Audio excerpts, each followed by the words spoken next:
Today's word is rug, so we're building a rug-themed room. So, we're building a rug, is that it? Alright, that is simple and easy. First step is to grab random colors from the color wheel. I do like the terracottas, but is there something better to grab? You know what, let's grab some glazed terracotta and glaze this rug up. That makes it a lot easier to make weird little patterns instead of having to do it manually. Alright, so we'll start off with a little bit of a rectangle. How big should it be?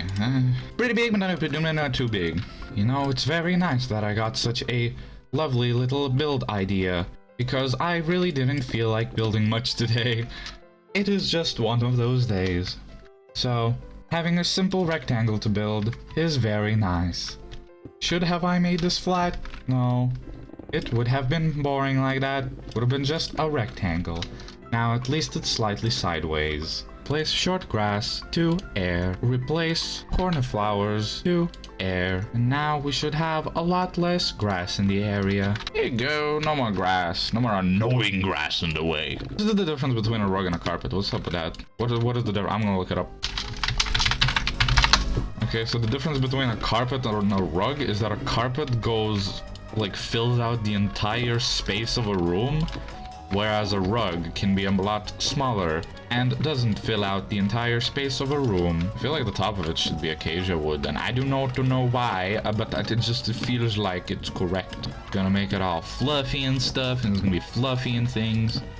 This will be a very giant room. What am I supposed to do with such a big room? This is like gonna be the biggest actual like usable room I've ever had so far. What do I do with it? I mean, so far it looks disgusting. Great, awesome. These carpets kind of do that. The carpets are kind of fuzzy, I don't know, or rugs are kind of cold. Rugs are kind of fuzzy. If you haven't noticed that, then you know it today. Fuzzy carpets.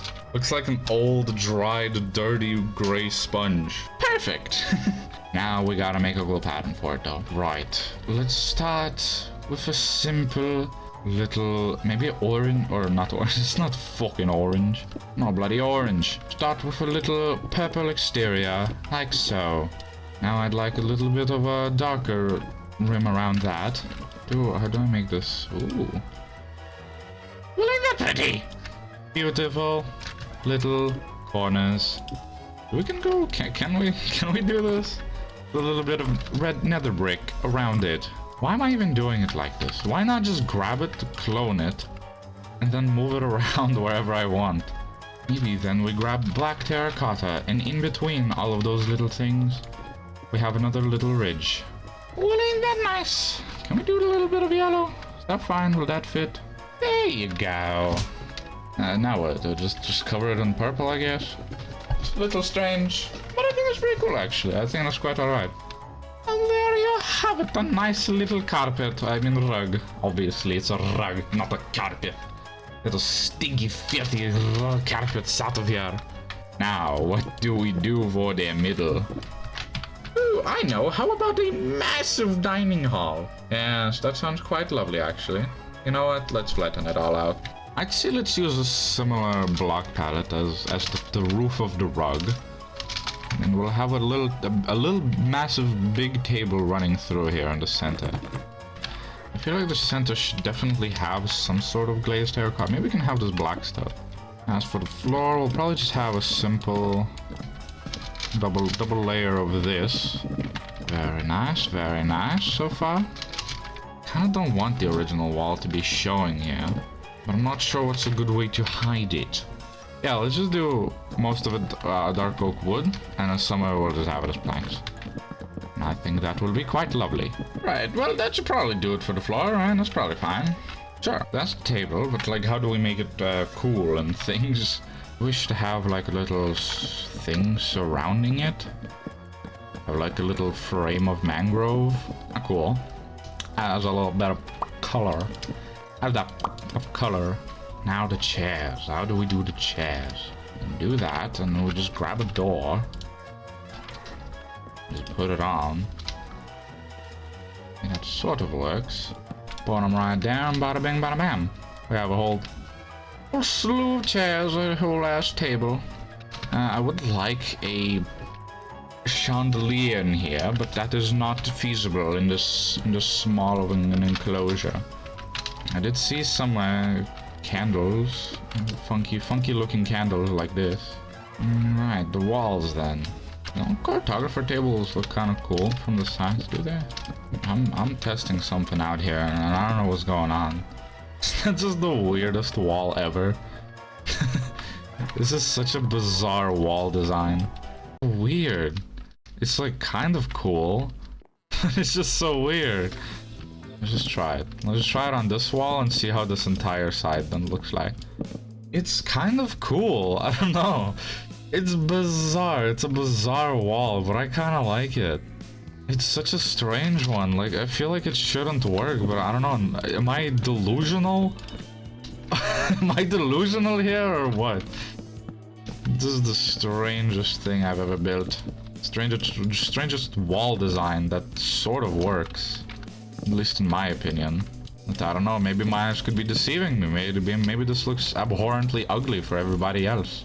I just have no way of knowing. Well, I don't know. If you hate how this wall looks like, leave it in the comments below. I mean, we could cut off the end of this table, and then we can cut off that entire side of the room. Technically, it is pretty ugly, having it uneven, and then it's also kind of funky because then, you know, the dining table just kind of ends over there. Right, I'll decorate some of these walls with other things as well, so it wouldn't be so horribly just this. Bookshelf like this. Right, and we have something like so. And then another door on it. It's a decently cool bookshelf.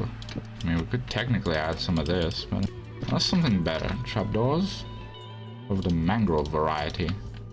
Might want to clone it and put it on the other side as well, because that's very convenient. If I can just copy furniture like this, like, why wouldn't I? You know, why wouldn't I do it? Little glassware shelf. Just have it like so. Grab a little bit of these funky little blocks and grab a little bit of this. All right, there. I think that's kind of cool. Put a little shelf here and put on some pots, basically. Okay, that works then. We'll put on signs, which then we put on invisible item frames on, and then we put these on. It's just that it doesn't really look like... they very much do look like they're floating. So we have a plate, 2 item frames on the sides, we got a fork, and we got a knife. How do we, like, make food happen on the table? Have, like, bowls of food. Like, can we just put, like... I don't think that really looks like food, does it? No, I don't think so. It would be cool to have it like this, but, like...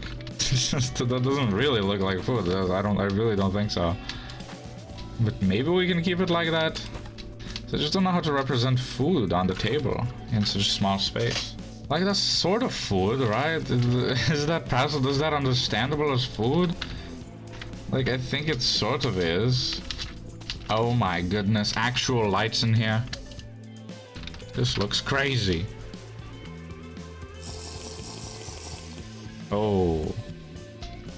Wow, that is creepy. I can't really do any kind of cool chandelier, I don't think. I just really don't have the space for it here. So what we're gonna do, we're gonna add lights onto the candles. Yes.